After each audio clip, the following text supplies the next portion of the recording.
Hello friends, అందరికి నమస్తే. Welcome to my teaching talkies. ఈ క్లాస్ ద్వారా ఉస్మానియా యూనివర్సిటీలో రేపు జరగబోయేటువంటి 4th సెమ్ సాంస్క్రిట్ సబ్జెక్ట్ కి సంబంధించి క్వశ్చన్ పేపర్ ప్యాటర్న్ ని అండ్ ఇంపార్టెంట్ క్వశ్చన్స్ ని వివరిస్తా ఫ్రెండ్స్. సో ఈ క్లాస్ ని లాస్ట్ వరకు చూడండి అండ్ మీకు నచ్చినట్లయితే షేర్ చేయడం, లైక్ చేయడం మాత్రం మర్చిపోకండి. ముందుగా ఛానల్ ని కూడా సబ్స్క్రైబ్ చేయడం మర్చిపోకండి ఫ్రెండ్స్. తద్వారా నాకు కొంచెం సపోర్ట్ ఇచ్చినట్లు ఉంటుంది. సో చూడండి ఒకసారి.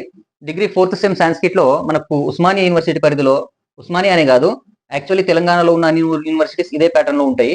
ఒక మహాత్మా గాంధీలో అట్లా రావు, వేరే వేరే విధంగా వస్తూ ఉంటది. కాబట్టి చూడండి ఒకసారి ఏ విధంగా ఉంటుందంటే, మనకు క్వశ్చన్ పేపర్ మొత్తం 80 మార్క్స్ అనేది మనకు 4th సెమ్ లో ఉన్నారు కాబట్టి మీరు ఫస్ట్, సెకండ్, థర్డ్ వరకు అబ్జర్వ్ చేసిందే. అండ్ 20 మార్క్స్ ఇంటర్నల్ కు ఉంటాయి. ఇక్కడ ఉన్నటువంటి పార్ట్ ఏలో 6 క్వశ్చన్స్ ఇస్తే 4 మాత్రం రాయాల్సి వస్తుంది. ఒక్కో దానికి 5 మార్కులు చొప్పున ఉంటాయి. కాబట్టి క్లియర్ కట్ గా ఇక్కడ చెప్తున్నాను, బోర్డు పైన రాసిన నేను. సింపుల్ గా ఫస్ట్ క్వశ్చన్ ఏంటి అంటే లఘు నిబంధ ప్రశ్న. లఘు నిబంధ ప్రశ్న అంటే షార్ట్ సమ్మరీ, షార్ట్ ఎస్సే అనమాట. అది దేనికి సంబంధించింది అని అంటే వివేకానంద విజయం అనే లెసన్ కి సంబంధించినటువంటి క్వశ్చన్ అది. సో వివేకానంద విజయం లెసన్ కి సంబంధించిన షార్ట్ ఎస్సే అని అంటే కవి పరిచయం. దానికి సంబంధించిన కవి ఎవరు? శ్రీధర భాస్కర వర్ణేకర్. సో ఈ క్వశ్చన్ అనేది శ్రీధర భాస్కర వర్ణేకర్ అనే వ్యక్తికి సంబంధించిన కవి పరిచయం రాయాలన్నమాట. కవి పరిచయం అంటే మనం సందర్భాలకు రాసినట్టు షార్ట్ ఏం కాదు. ఆయనకు సంబంధించినటువంటి అన్ని విషయాలు ఉంటాయి. ఆయన పుట్టిన తేదీ, తల్లిదండ్రుల పేర్లు, ఆయన చదువుకున్న విద్యాభ్యాసం, ఆయన ఏ బుక్స్ రాసిండు, ఏ సన్మానాలు ఏమైనా వచ్చినాయా, ఇట్లాంటివన్నీ మొత్తం కలిపి ఆయన కవి పరిచయం అంటాం. కాబట్టి ఇది శ్రీధర భాస్కర వర్ణేకర్ కి సంబంధించి, శ్రీధర భాస్కర వర్ణేకర్ కి సంబంధించినటువంటి కవి పరిచయం క్వశ్చన్ నెంబర్ 1 గుర్తుంచుకోండి. అండ్ ఇది కంపల్సరీ చదవండి, ఈజీ. నెక్స్ట్ క్వశ్చన్ నెంబర్ 2 చూడండి. ససందర్భం వ్యాఖ్యాత అని చెప్పేసి ఒక లైన్ ఇచ్చి, ఒక క్వశ్చన్ ఇచ్చి ససందర్భ వ్యాఖ్యాత అని అంటాడు అనమాట. సో విస్తృత చరితం అనే లెసన్ ఉంది మనకు. ఆ విస్తృత చరితం అనే లెసన్ కి సంబంధించినటువంటి ఒక 10-11 సందర్భాలు ఉన్నాయి. అందులో ఒకటి మాత్రమే వస్తుంది. ఆ సందర్భానికి మనం ఆన్సర్ రాయాల్సి ఉంటుంది అనమాట. కవి పరిచయం, సందర్భం, భావం రాయాలి. Right friends. సో ఇది విస్తృత చరితం అనే లెసన్ లో ఉన్నటువంటిది. విస్తృత చరితం లెసన్ లాంగ్ ఆన్సర్ లో కూడా ఉంటుంది. ఎవరికైనా ఇంట్రెస్ట్ ఉంటే చదువుకోవచ్చు, కానీ కన్ఫ్యూజన్ అవ్వడానికి ఆస్కారం ఉంది. ఎందుకంటే ఒక 12-13 పేర్లు గుర్తుండగల ఆ లెసన్లు అయితే. రైట్. నెక్స్ట్ చూడండి, థర్డ్ క్వశ్చన్ చాలా ఇంపార్టెంట్. ఇప్పటికే నేను 2 పార్ట్స్ గా కృదంత రూపాలు, కృదంత ప్రత్యయాలకు సంబంధించిన యూట్యూబ్ క్లాస్ చేసిన నేను. సో వాటిని చూసుకుంటే మీరు పార్ట్ ఏలోనే 2 క్వశ్చన్లు, 10 మార్కులు మనం అటెంప్ట్ చేయడానికి ఆస్కారం ఉన్నటువంటి క్వశ్చన్స్ అయితే నేను ప్రొవైడ్ చేసిన యూట్యూబ్ క్లాస్ ద్వారా. సో కృదంత ప్రత్యయాలు, వాటికి సంబంధించినటువంటి క్వశ్చన్ ఇది. Question number 3 and question number 6 రెండు కూడా కృదంత ప్రత్యయాలు, గ్రామర్ పార్ట్ కి సంబంధించినటువంటి క్వశ్చన్స్ ఇవి. సో నా యూట్యూబ్ లో పార్ట్ ఏ, పార్ట్ బి 2 భాగాలుగా చెప్పాను అవి ప్రత్యయాలకు సంబంధించి. సో చూడండి ఫ్రెండ్స్, అవి వీలైతే సరిపోతుంది మీకు అవి. నెక్స్ట్ చూడండి, 4th క్వశ్చన్ ససందర్భం వ్యాఖ్యాత అని చెప్పేసి అన్నాడు. ఇది చిత్రపట దర్శనం అనే లెసన్ కి సంబంధించినటువంటి క్వశ్చన్ ఇది. సో చిత్రపట దర్శనంలో 8-10 సందర్భాలు ఉన్నాయి. వాటిలో నుంచి ఒకటి వస్తుంది అనమాట. కానీ ఈజీయే. ఎందుకు ఈజీ అని చెప్తున్నానంటే, ఈ లెసన్ ని మీరు ప్రతిపదార్థాలు క్వశ్చన్ నెంబర్ 7 లో చదువుతారు. అండ్ మీరు 8 లో కూడా ఆ లెసన్ ని చదివితే, లాంగ్ ఆన్సర్ అది చదివితే మీరు 3 క్వశ్చన్లు ఇక్కడ అటెంప్ట్ చేయడానికి ఉంటుంది అనమాట. సో ఒక్కటే లెసన్ చిత్రపట దర్శనం ఎంత ఇంపార్టెంట్ అంటే, చిత్రపట దర్శనం అనే లెసన్ లో మనకి 15 మార్కులు లాంగ్ ఆన్సర్, 15 మార్కులు ప్రతిపదార్థాలు, 5 మార్కులు సందర్భాలు, మొత్తం 35 మార్క్స్ ఉన్నాయి అనమాట వాటిలో, ఆ లెసన్ లో. కాబట్టి వెరీ వెరీ ఇంపార్టెంట్ లెసన్ అది చిత్రపట దర్శనం. చూసుకోండి, ఈ సందర్భం కూడా మీరు అటెండ్ చేయొచ్చు. అండ్ నెక్స్ట్ లఘు నిబంధ ప్రశ్న అంటే ఇది కూడా short summaries or short essay అనమాట. దీని నుంచి ధ్రువోపాఖ్యానం అనే లెసన్ నుంచి అనమాట.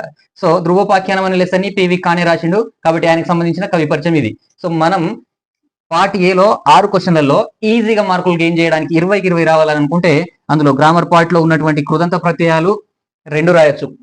ఒక్కొక్కసారి మనం అలా నేను ఒక 2 వదిలేసిన వాటిలోంచి ఇక్కడ క్వశ్చన్ వస్తే ఆల్టర్నేటివ్ గా ఒకటి స్పేస్ గా మనం స్పేర్ గా ఒకటి ఎక్స్ట్రా చదువుకొని పెట్టుకుంటే సరిపోతుంది. అప్పుడు ఈ కవి శ్రీధర భాస్కర వర్ణేకర్ కవి పరిచయం చదవండి. అండ్ ఈ సందర్భాలు చాలా ఈజీ. అక్కడ మీరు ప్రతిపదార్థాలు చదువుతారు, వాటిలో కొన్ని సందర్భాలు ఉన్నాయి. ఆ ప్రతిపదార్థాలలో కూడా కొన్ని క్వశ్చన్స్ కలుస్తాయి. కాబట్టి ఇది రాయొచ్చు. నెక్స్ట్ ఇది కూడా చదవచ్చు, పివి కానే గురించి కవి పరిచయం. రైట్. సో ఇక్కడ నేను రౌండ్ ఆఫ్ మార్కులు చేసినటువంటివి చాలా ఈజీ.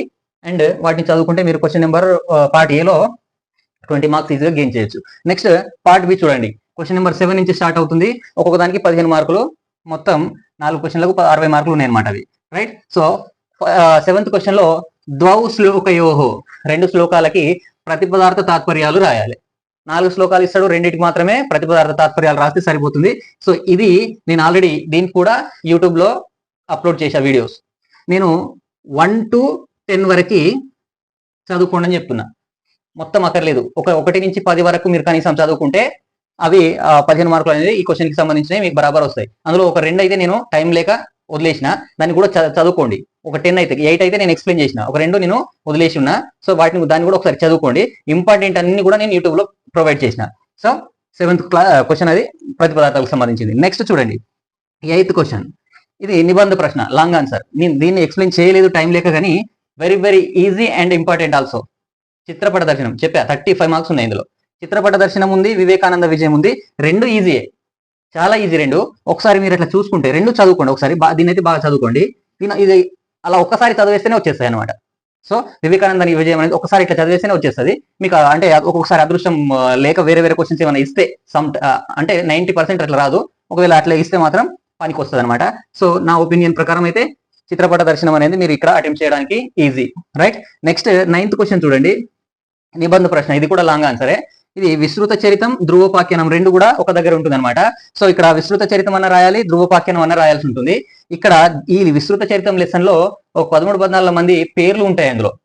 మిత్రవర్మ, అనంతవర్మ, పుణ్యవర్మ, భాస్కర వర్మ, రాజవాహన, విస్తృతుడు, ఇలా రకరకాల పేర్లు ఉంటాయి. అండ్ వసుంధర, ఎన్ని పేర్లు ఉంటాయి కాబట్టి అన్ని గుర్తుంచుకోవడం కష్టం అనిపిస్తే ధ్రువోపాఖ్యానం సింపుల్ గా అయిపోతుంది అండ్ చాలా ఈజీ ఆల్సో. సో ఇక్కడ నేను ధ్రువోపాఖ్యానాన్ని ప్రిఫర్ చేస్తాను మీకు. నెక్స్ట్ లాస్ట్ బిట్ చూడండి, 25 మార్కులకు సంబంధించింది. ఇది కూడా నేను యూట్యూబ్ లో ప్రొవైడ్ చేసిన ప్రత్యయాలు అని చెప్పేసి. ఈ ప్రత్యయాలకు సంబంధించి క్లాస్ లో మీరు ఆ క్లాస్ కనుక వింటే ఈజీగా అర్థం చేసుకోవచ్చు. ఈ క్లాస్ వినకుండా డైరెక్ట్ గా ఎవరన్నా ప్రత్యయాలు రాద్దాం అనుకుంటే అస్సలకి రాదు, ఎందుకంటే అవి సందులాగా కనబడతాయి, మీరు కన్ఫ్యూజన్ అవుతారు. సో ఆ క్లాస్ వింటే ఈ 15 అండ్ ఇక్కడ 10, 25 మార్క్స్ అనేవి మనకి ప్రత్యయాలకు సంబంధించి ఉంది. సో ఈ విధంగా క్వశ్చన్ పేపర్ ప్యాటర్న్ ఉంటుంది ఫ్రెండ్స్. సో ఇంపార్టెంట్ క్వశ్చన్స్ అనేవి కూడా ఎక్స్ప్లెయిన్ చేసేసిన. ఈ క్లాస్ కనుక మీకు నచ్చినట్లయితే లైక్ చేయడం, షేర్ చేయడం మర్చిపోకండి. అండ్ నా ఛానల్ ని సబ్స్క్రైబ్ చేయండి first. Thank you very much.